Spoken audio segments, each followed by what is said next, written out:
સરદાર ધામ દ્વારા આયોજિત global Patidar business સમિટના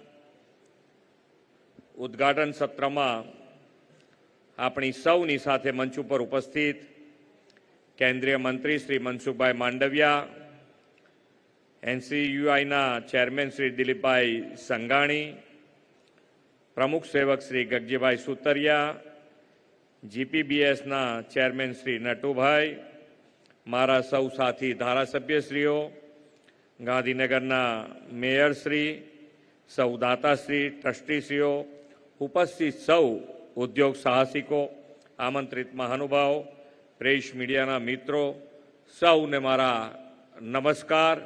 જય સરદાર. કેમ આમ શાંત થઈ ગયા છો? હજુ તો કેટલા ગગજીભાઈ તો 3-3 કલાકનો કાર્યક્રમ કરવા ટેવાયેલા છે, એટલે તમારે અહીંયા આવવું હોય તો એ પ્રમાણે તૈયાર થઈને આવવું પડે.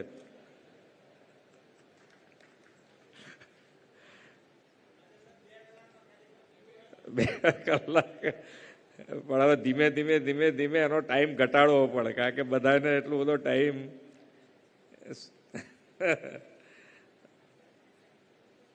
પણ આજે જે પ્રમાણે આવતા અઠવાડિયે માન્ય વડાપ્રધાનશ્રીના હસ્તે મહાકુંભ થવા જઈ રહ્યો છે અને આજે સરદાર ધામ દ્વારા આજે ઉદ્યોગનો મહાકુંભ આજે અહીંયાથી શરૂ થયો.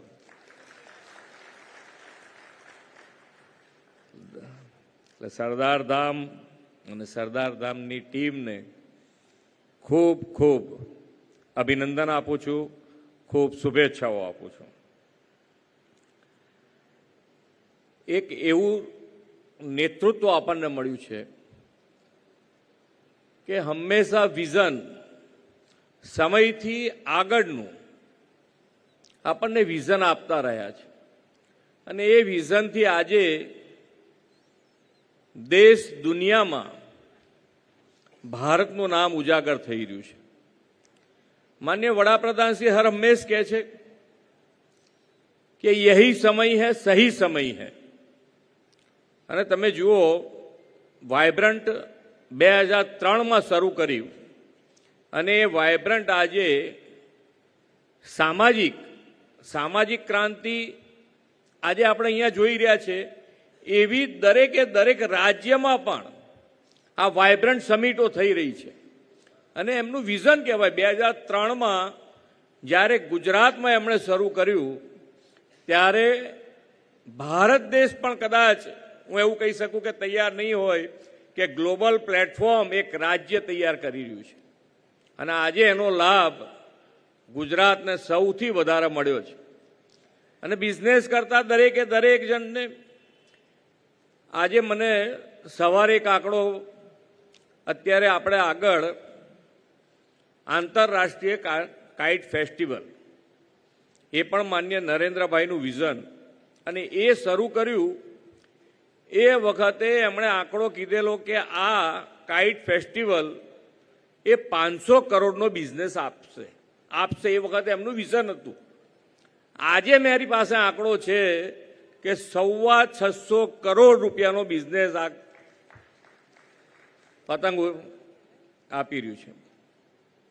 એટલે એમને દરેકે દરેક જગ્યાએ વિઝન. રણોત્સવ અત્યારે ચાલુ રહ્યો છે. જે અહીંયા આવ્યા છે બહારથી એ બધાએ રણોત્સવ ખાસ જવું જોઈએ. જ્યારે રણોત્સવ 2006 કે 2007માં સાહેબની સ્પીચમાં છે કે આ રણોત્સવ જોવા માટે દેશ અને દુનિયાથી લોકો અહીંયા આવશે. અને આજે જુઓ તમે, રણોત્સવમાં પણ આ ગ્લોબલી ત્યાં આગળ બધા આવતા થઈ ગયા છે. રાહ જોતા હોય કઈ તારીખે જવું ત્યાં આગળ. એટલે એક વિઝનરી લીડરશીપ આપણને મળી છે. ધંધા રોજગાર માટે જેટલું આગળ વધી શકાય એ આપણે વધવાની તૈયારી છે. પાટીદાર સમાજે જે હરણફાળ ભરી છે એમાં સરકાર તરીકે અમે તમારી સાથે છીએ અને સાથે આગળ વધવું છે. તો એ પ્રમાણે જે દરેકે વીજળીની વાત છે, બિઝનેસ આવે એટલે 2 વસ્તુની આવશ્યકતા આપણને દેખાય સીધી કે ભાઈ એક વીજળી જોઈશે અને પાણી જોઈશે. તો આ બંને માટે ગુજરાત સરકાર તૈયાર છે, તમે તમારે જેટલો ધંધો કરવો હોય એટલો કરો, અમે તમને વીજળી આપીશું ને પાણી આપીશું. અને વીજળીમાં અત્યારે ગ્રીન એનર્જી તરફ જઈ રહ્યા છે. બિઝનેસ માટે ગ્રીન એનર્જી જરૂરી છે, તો ખેડૂતોને દિવસ દરમિયાન વીજળી આપી દીધી છે. અને હવે ઉદ્યોગો માટે કેવી રીતે અમે ગ્રીન એનર્જી માટે સરકાર તમારી સાથે ઊભી રહી શકે એનું પ્લાનિંગ કરીને અમે આગળ વધી રહ્યા છીએ. એટલે કોઈ એમ કહે કે અમારે ગ્રીન એનર્જી જોઈએ છે સરકાર પાસેથી, તો સરકાર ગ્રીન એનર્જી તમને આપે અને તમારું સર્ટિફિકેશન થાય કે આ ગ્રીન એનર્જીથી બનાવેલું ઉત્પાદન છે, એવી વ્યવસ્થા ગુજરાત સરકાર કરી રહી છે. એટલે તમે જે માનનીય વડાપ્રધાનશ્રી જેમ 24/7 365 ડેઝ અને ક્યાં સુધી 2047 સુધી એટલે વિકસિત ભારત સુધી એમની તૈયારી છે, તો આપણે તો એમનો લાભ લેવો છે કે માનનીય વડાપ્રધાનશ્રી જો આટલી તૈયારી બતાવતા હોય તો આપણે બધાએ પણ એનો લાભ લેવા માટે એ જ રીતે અત્યારે એક સારી અહીંયાથી વેબસાઇટ લોન્ચ કરી છે કે ભાઈ બિઝનેસ 24 કલાક ચાલતો રહે એના માટેનું આયોજન થયું છે. ખૂબ સારી વાત છે. અને આપણે પાટીદાર તરીકે અને પાટીદાર સરદારધામ બધાને સાથે રાખીને ચાલે છે. આ સમિટ પણ જ્ઞાતિ જાતિ ધર્મ વગર દરેક જણ આની અંદર આનો લાભ લઈ શકે એવું આયોજન સરદારધામ કરી રહ્યું છે અને એ રીતે આગળ વધ્યું છે. એટલે ખૂબ સારી રીતે સરદારધામ અને જ્યારે ગગજીભાઈ ઊભા થાય એટલે સમજી લેવાનું કે ભાઈ તમારે તૈયારી રાખવી જ પડે કે 10-15 જણા તો આવી જ જાય કે ભાઈ ચાલો આજે આપી દઈએ, આપણા ગજવા જે પડ્યું હોય આપી દઈએ, એવું મન થાય તમને બોલે એટલે.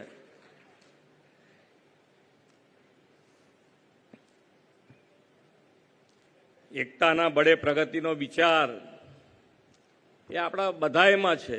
માનનીય નરેન્દ્રભાઈએ સૌનો સાથ સૌનો વિકાસ, એક હે તો સેફ હે,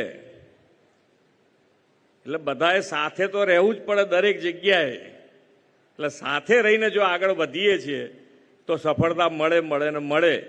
એના વિચાર ઉપર આ સમિટ અને સમિટના જે પ્રમાણે તમને સફળતા મળી છે અને 2026માં અમેરિકામાં સમિટ યોજાવાની જેનું પ્રી લોન્ચિંગ એની પણ સફળતાઓની અત્યારથી હું ખૂબ શુભેચ્છાઓ આપું છું.